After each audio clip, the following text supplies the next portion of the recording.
Have you ever imagined dying, meeting Jesus, and being sent back with an urgent mission to save millions of lives? Today you will hear the story of a priest who saw the future of humanity and returned from the dead shouting, "Flee from these places before the tribulation." Listen to this incredible testimony. My name is Father Jean-Baptiste Moore, and for 42 years I served the Lord in the parish of Saint Michel, nestled among the ancient vineyards of the Loire Valley in France. Throughout my life, I believed I knew the voice of God. I thought I understood His divine will. I was convinced that I was already walking in the full light of His truth. But on November 14, 2025, everything changed. It was a cold, grey afternoon, typical of the French autumn. After evening mass, I decided to visit an elderly parishioner who lived alone on the outskirts of the village. Mr. Dupont had not attended Mass for 3 weeks, something unusual for a man who rarely missed a Eucharistic celebration in more than 50 years. Heaven had already. It was getting dark when he left the church. My old Citroën purred gently as I drove along the winding roads through the vineyards. I prayed the rosary as I always did during my travels, finding comfort in the familiar rhythm of the Hail Marys. It began to rain, first as a light drizzle, then with increasing intensity, turning the asphalt into a treacherous black mirror. It all happened on a sharp bend. A truck loaded with barrels of wine appeared coming from the opposite direction, skidding out of control. There was no time to swerve, to brake, or even to finish my prayer. I only remember the deafening sound of metal on metal, the shattering of glass, and then the deepest silence I have ever experienced. The impact was devastating and instantaneous. I felt the crushing force of the collision. I heard the terrible sound of the car's structure twisting around me, and then I experienced the most extraordinary sensation of my life. In that precise instant, I perceived my soul separating from my physical body like a butterfly emerging from its chrysalis. There was no pain or fear, only an overwhelming sense of liberation as I rose above the wreckage that had once contained my earthly form. I looked down and saw my battered body trapped in the car wreckage, blood pooling around my head. My eyes closed in what seemed like a peaceful sleep, yet I felt more alive than ever in my 68 years of earthly existence. My spirit was vibrant, whole, and brimming with an energy that made my physical body feel like a heavy cloak, one I had finally been allowed to shed. Suddenly, I was enveloped in a light so bright and pure it made the sun seem like a distant, faint candle. This light was not dazzling or blinding, but welcoming and warm, filling every fiber of my being with indescribable love and peace. Within this radiance, a figure began to approach, and my spirit recognized it immediately. Jesus Christ was walking toward me. Although he appeared to be about 30 years old, his presence radiated eternity. His eyes reflected a compassion I had never imagined, and as he looked at me, I felt completely known, completely understood, and completely loved.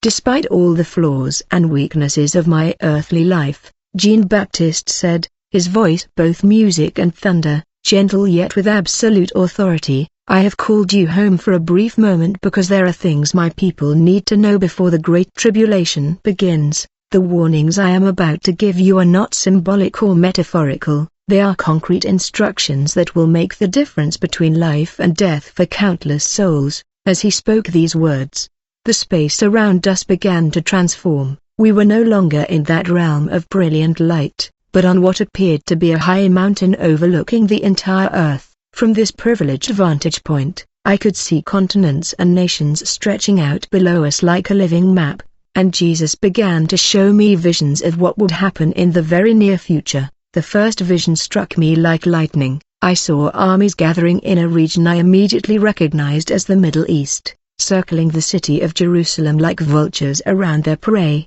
The vision filled me with dread because I could feel the spiritual darkness emanating from those forces, a darkness so dense it seemed to swallow the light itself. "Look carefully, John the Baptist," Jesus said, his voice heavy with sorrow. "See where my people must not be when the final hour comes. The first place of death is Judea and all the region surrounding Jerusalem. When you see the abomination of desolation in the holy place, those who are in Judea must flee immediately to the mountains. Do not return to retrieve your belongings. Do not hesitate for a moment, for the destruction that will come will be swift and relentless. I watched in horror as the vision unfolded before my eyes. I saw a figure of immense evil enter the rebuilt temple in Jerusalem and proclaim himself God, demanding worship from all who witnessed his blasphemous act. The instant this abomination was revealed, earthquakes began to shake the entire region with unprecedented violence. Buildings that had stood for centuries collapsed like sandcastles, and the earth itself opened up to swallow entire neighborhoods. But the earthquakes were only the beginning. Fire began to falling from the sky like burning hail, consuming everything in its path. The armies surrounding Jerusalem turned their weapons not only against the city, but also against all the towns and villages of Judea. I saw believers who had waited too long to flee, who had hesitated to abandon their homes and possessions, trapped in the chaos with no escape. Yet even in this vision of judgment, I witnessed God's mercy. I saw groups of faithful who had heeded the warning, fleeing to remote caves in the mountains the moment the abomination was revealed. In those hidden places, I observed angels providing supernatural protection and provision, just as God had fed the Israelites with manna in the desert centuries before. This is why the warning is so specific,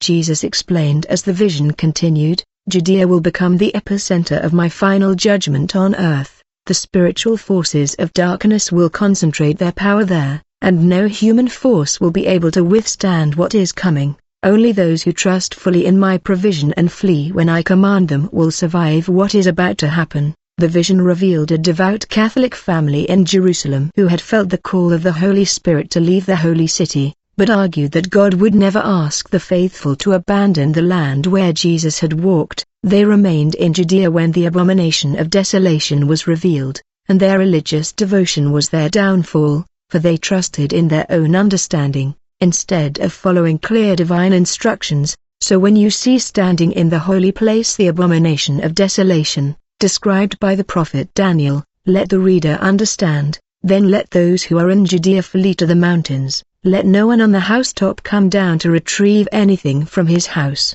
Let no one on the housetop come down to retrieve anything from his house, and let no one in the field return for his cloak. How miserable those days will be for pregnant and nursing mothers. Pray that your flight will not occur in the winter or on the Sabbath.